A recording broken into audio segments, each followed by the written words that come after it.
Sa isang kulungan bakal ay may taong malungkot umiiyak. Ang tanong niya sa sarili ay kailan magigising na ng liwanag.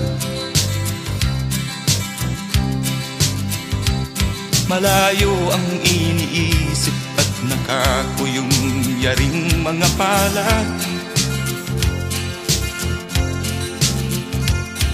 Bakit daw siya nagdurusa sa kasalanang di niya ginawa?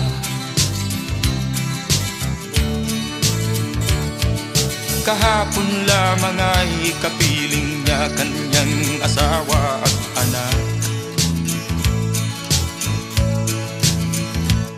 Namumuhay nagtahimik sa isang munting tahanang may tuwa.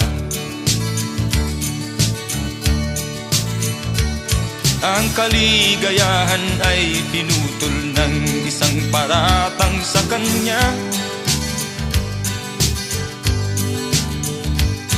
Siya daw ang may sala sa isang krimen na di naman niya ginawa.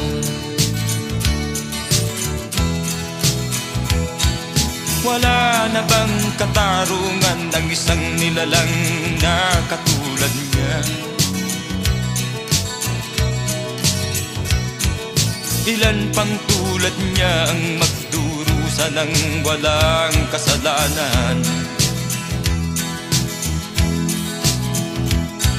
Di ba't ang batas natin pantay-pantay, walang mahirap mayaman?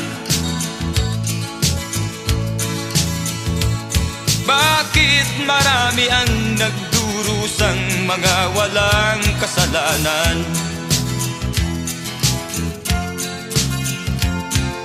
Mga ilang araw na lamang haharapin na niya ang bitayan. Paano niya isisigaw na siya'y sadyang walang kasalanan? Tanging ang Diyos lamang ang siyang saksi at siyang nakakaalam. Diyos na rin ang siyang bahalang maningil kung sinong may kasalanan.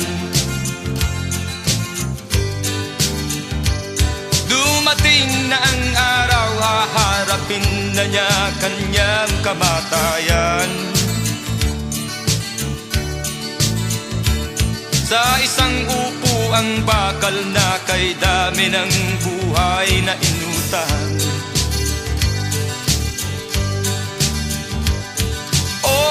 Batas ng tao kung minsan ay di mo maintindihan.